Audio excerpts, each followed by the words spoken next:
spectacular battle, both in Szechuan, where I spectacularly failed to dislodge the force there, destroying almost all of it though, and giving the Russian artillery a shot at doing that job. And then the other thing that happened was I attacked the destroyers here. So those were the big battles. This one was a little luckier, three for one.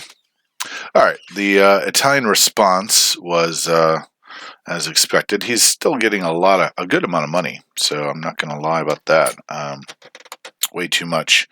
I've allowed him to get this money because I've thought, well, I'll let the Russians grab stuff like Ethiopia, which they do this turn, and Tobruk, and then possibly, all the way across the top of North Africa. Well, Libya at least. Originally, Libya. Yep, that's right. So, that's what we have. So let's see what the Italians do. I'm not sure why my computer just did that. Considering buying a new computer. Let's see if we can get a pause on this. There it is. So, of course, originally, this area is French, 1, 2, 3. So this and this could count for the spread of communism bonus. And then additionally, Sardinia and Sicily, which is why my transport eventually will... Oh, no, I didn't even know I could do that. Will be sitting over there. So, let's see what the dastardly Italians do. Okay.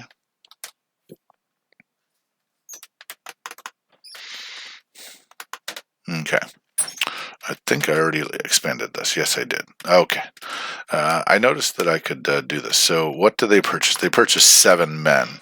Pretty standard. At this point in time, we've got an active fleet with transports off of 91. So obviously the thing to do is to batten down the hatches. So 7 infantry go here.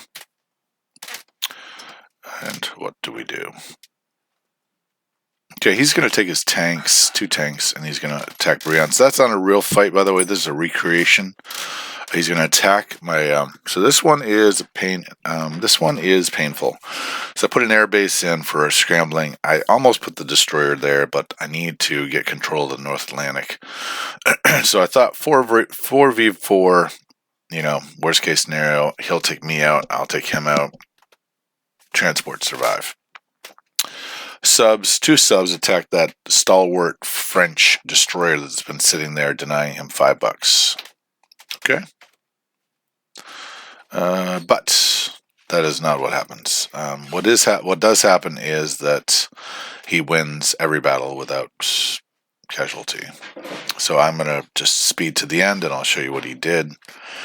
And then I do need to see if he lost. So, Schultze, as you pay attention to this, I'm just going to take a look at this right here. The computer does the blockade stuff for you. So the computer rolled a 6 and a 3. So that would be this Russian sub here. And you end up with $26. 3 lost to blockades with a $5 bonus. And it ends with $31. If that makes sense. So said you had 19, 3 lost to blockade, ends with 26, control of the med bonus, 31. So that's some huge money. That is way too much money, and we are going to get in there, and that's the last time that Italy will see that kind of money with the 4 subs here as well as these units. But let's see what they did. Impressive, but like I said, I had purposes, and Schultze is one of the best for Italy that I know of. Germany obviously does not get as much money. I usually allow this to happen, and maybe I shouldn't, because I want these Americans. It does end up giving about $6, maybe $8 to Italy over the game, but eventually it gives America $3. And that gives it $3 for, hopefully, I'm playing a long game. So say turn 5, turn turn 60s here, turn 70s here, so 7 to 14. I'm expecting my game to go 14 rounds, 20 rounds. So in the long run, this is more money in the U.S. coffers. But it's debatable because, like I said, Schultze knows how to balloon the Italian income like no one I know. He likes to give this stuff to the Italians. I think it's a little too much money for the Italians. It's a lot, but it does give the Italians a lot of money and a lot of defense, obviously, for the Atlantic Wall later on. So he ended up with 2 subs left. Why isn't this showing up?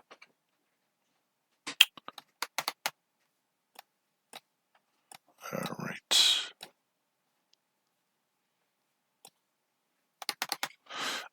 There it is. 2 subs off of 98. So he's convoying all over the place. I have to say, I think I taught him to convoy so heavily, and we're about to see a round where Europe gets massively convoyed. In fact, every convoy station will be full of a warship in some way, shape, and form this round, in the Med as well as in the Atlantic.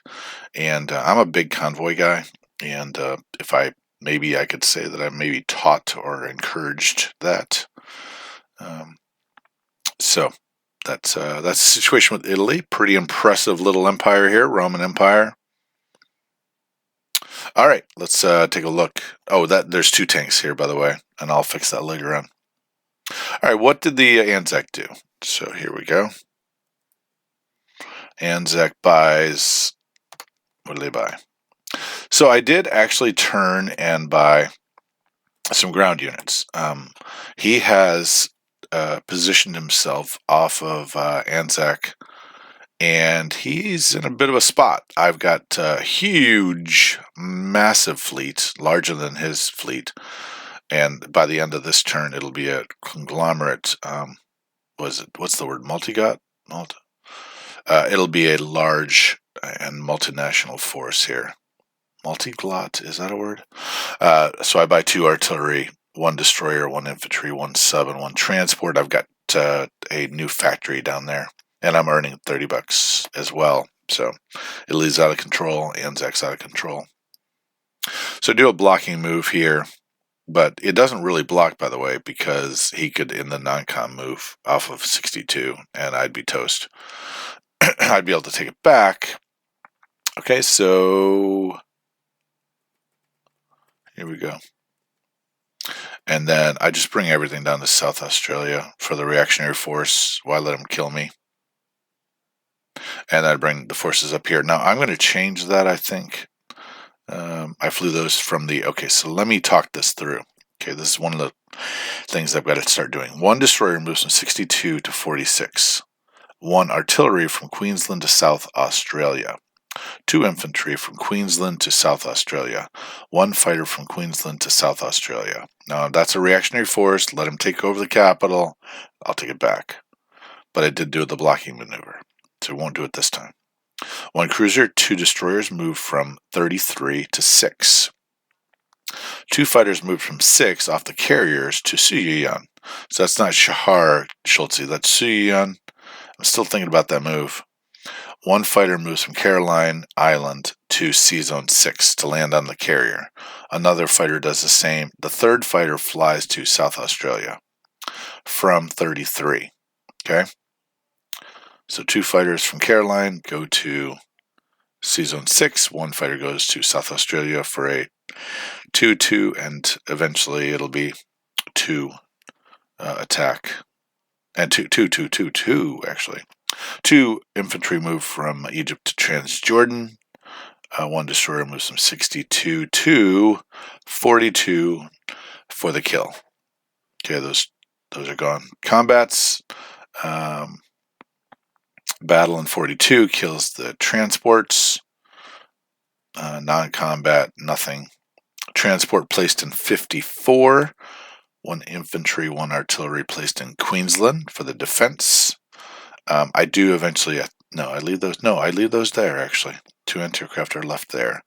And then I place the blocker destroyer so that even if he did something crazy, he'd still. I don't think he can move in there even in the non-coms. I don't think so.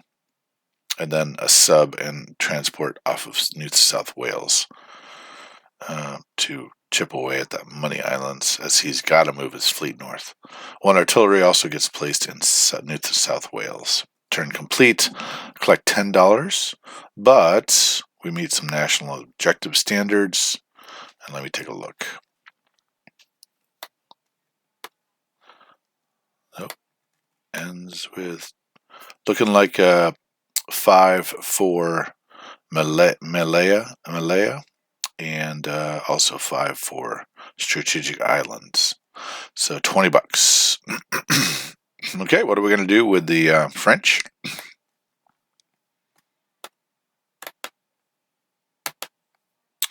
All right, the French are going to.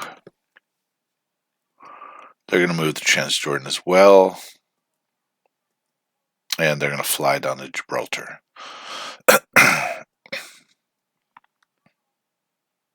Okay. So that would be, so if I did a recap of some sorts, it would be 2 French infantry and UK. And then I'm going to clear the board so we get everything going on. 1 French fighter in Gibraltar. There are, oops, I don't know why that went. This might be the, this is not live. Let me get that off the board, sorry.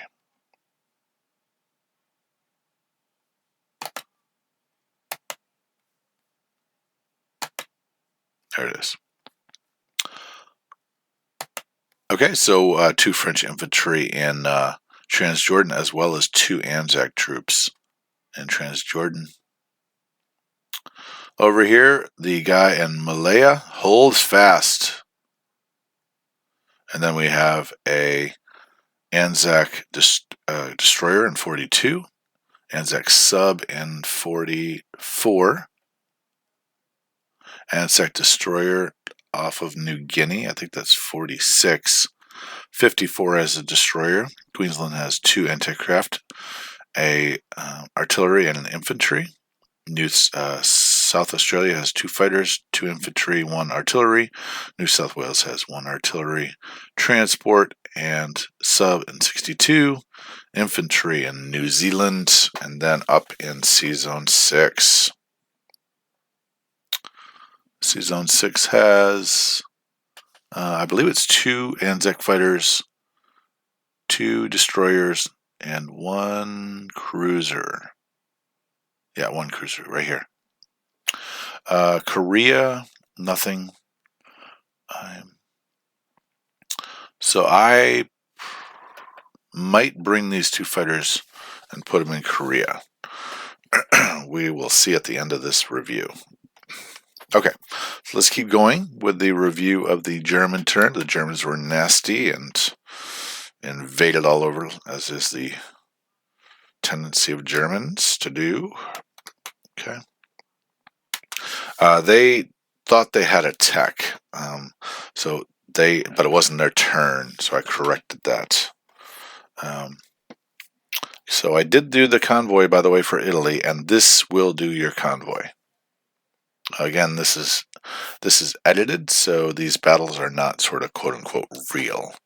And if we were to talk about their purchases, they purchased huge ground forces, 1 infantry, 6 mechs, 2 subs, and 2 armor. Okay.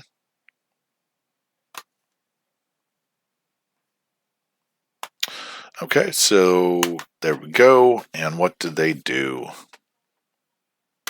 Let's talk this through. They attack Ukraine. I wasn't able to do what you did.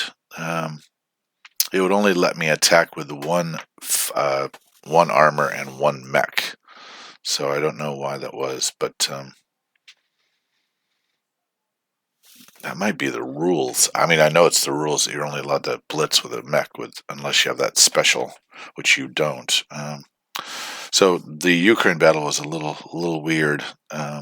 Probably needed a few more fighters or tanks in there. But anyways, it's not a big deal.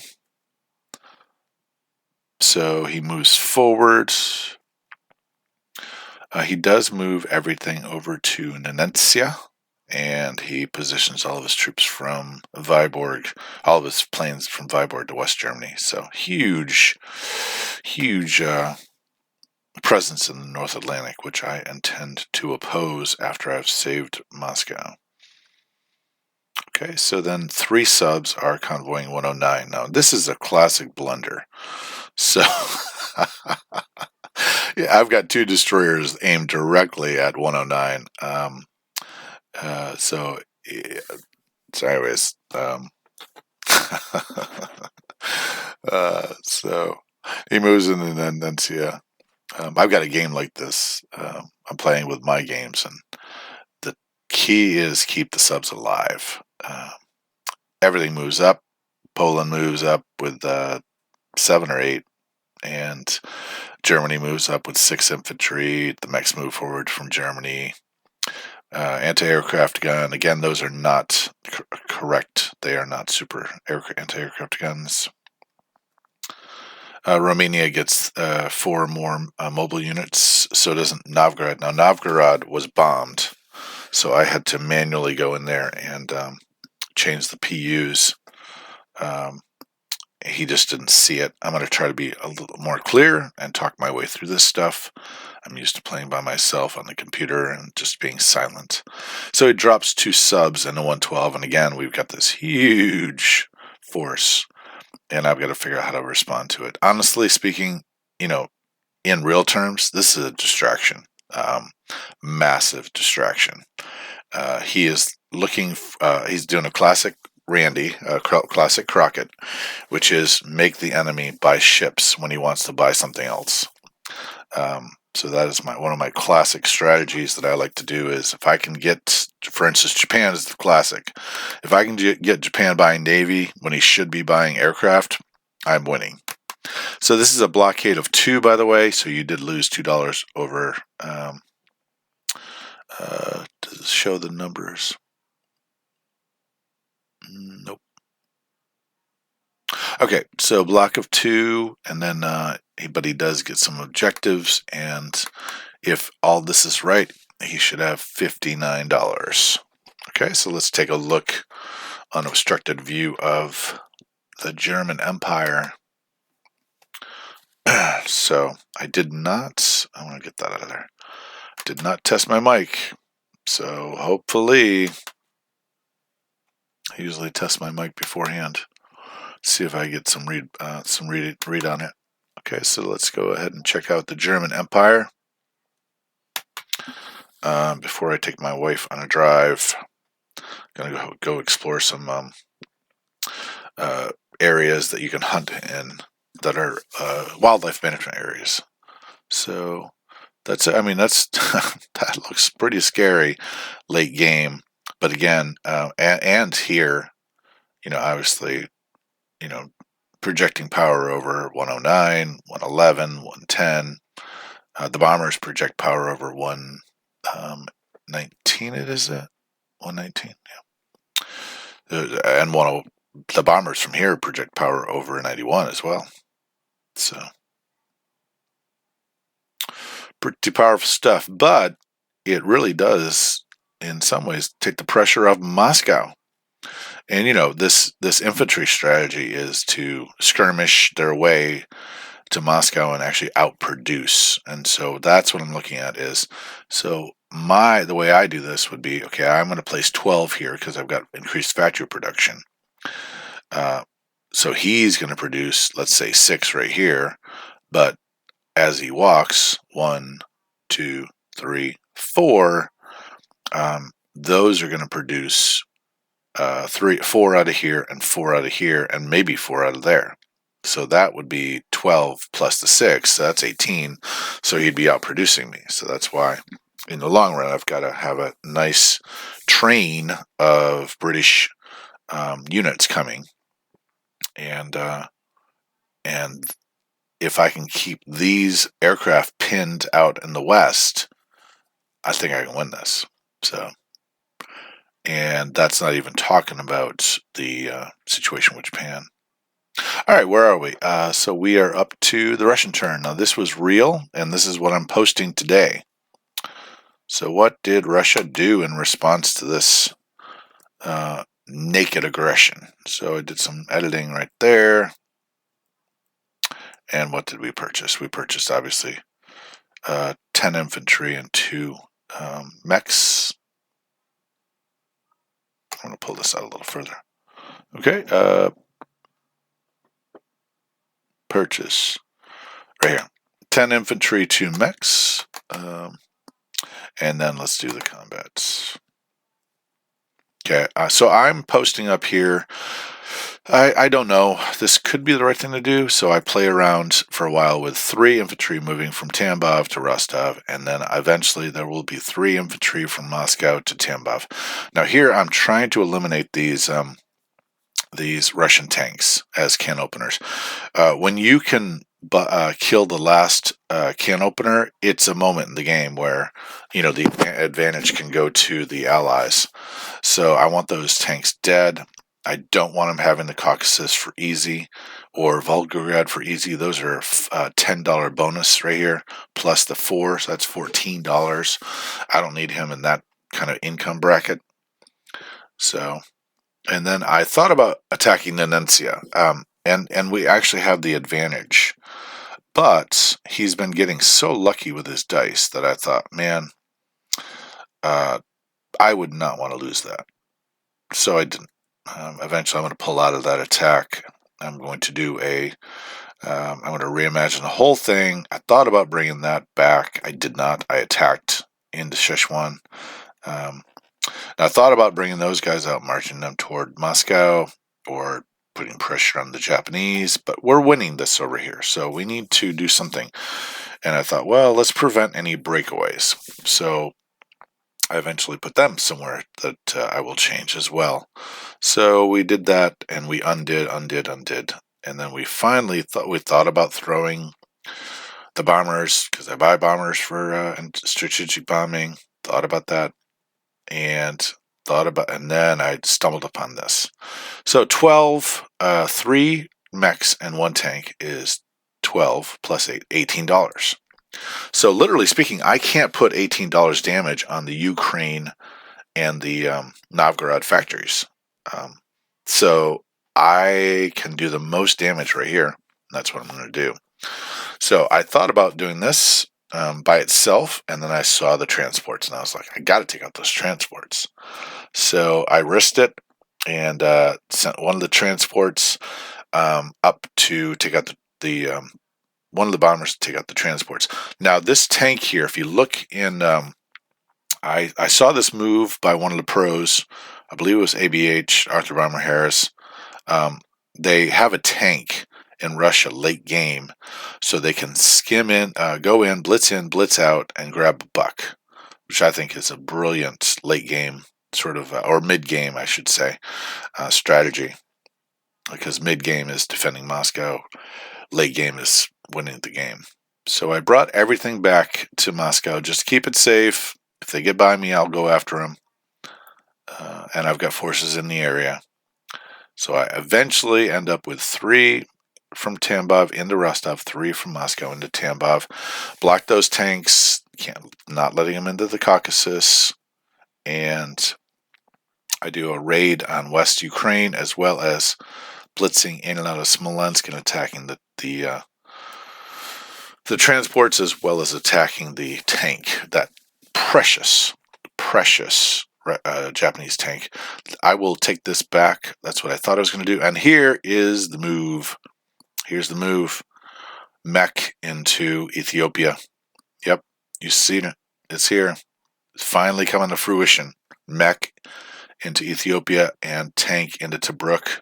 The tank is going to be joined by the British out of Alexandria. And then we're going to grab Libya, and then we're going to make some magic happen. Spread of communism bonus, and I'm putting them right in the belly of the beast in the 97, and we are seeing the decline and fall of the Roman Empire. So this is it. Convoy. Put that in here. 125 is being convoyed. Normandy is being convoyed. Now this move right here, I thought of late, and I was like, oh, this is kind of genius. So this, I'm not going to attack this because he'd submerge. What I am going to do is when the Americans attack this, they're going to be able to use this Russian sub in the attack and the battle. So this goes well. This all goes well. Now, of course, he's got to take his pound of flesh. Nobody. So mutual elimination there in Szechuan because, that's this game. It's February. I don't know. So, battle in Szechuan. Where's my battle in West Ukraine? Okay, the battle in West Ukraine. I'll show you that one, and I'll show you the dice for that one. That's the only one that sort of matters. Bringing in 5, and show you that one. That's kind of fun. There you go. That's the kind of dice you're looking for. 4 out of 5 hits, but he does get 1 hit. So pretty happy about that. I mean, I would call that lucky, especially this game. And I only take 1 casualty. So I'll take the fighter off, finally. And then finally, of course, that one doesn't go well. So I return everything to Moscow. The bombers to Moscow. The bomber from 127 to Moscow. And then I return the AA guns to Korea. Take my pound of flesh. And then, like I said, I place my 12 units in Russia. Collect 31, and then watch this. Oh, spread of communism bonus. Now, I'm seeing 4 here. I'm seeing Korea 1. I think it's only for the European side, but I think it's Iraq, Ethiopia, and Tobruk. So I think that's $9, which is what it says right there, an additional $9 to equal $40, people. I saw this on the line. I got to find the video and give this guy credit, but he showed me a wild video of losing. I mean, just Russia being completely surrounded, but he had taken all these places, and he was still making $30 per round. And I edit, and let me show you the final edit. So the final edit is that the Manchuria, the Russian troops in Manchuria went to Korea. So let me do a recap of the Russians that in turn 6 have $40. Okay, and I'm going to put this into.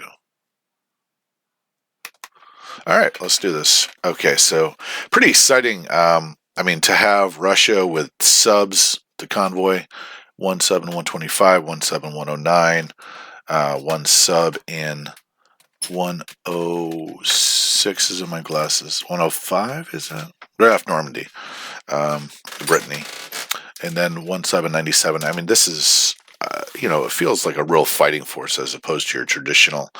And this was caused by the fact that he bought Navy first round. So as soon as he buys Navy first round, that gives me the card, to do something different. And my choice was, I hate seeing the North Atlantic in the arms of the Germans. So I plopped 3 subs down. 114 has a sub, 112 has a sub. And then down here, a tank in Tobruk, a mech in Ethiopia. I own Iraq, and all right. So let's get this right in the middle of the board, right there, so you can see 3 infantry in Rostov, 3 in Tambov, 3 bombers, 1 fighter, 1 TAC. 2 tanks, 3 mech, 5 artillery, 3 anti-aircraft, and 53, count them, 53 infantry. So, good luck with that. And then over here, all that's left, I own everything over here as well as in Korea. I have 4 infantry and 2 anti-aircraft.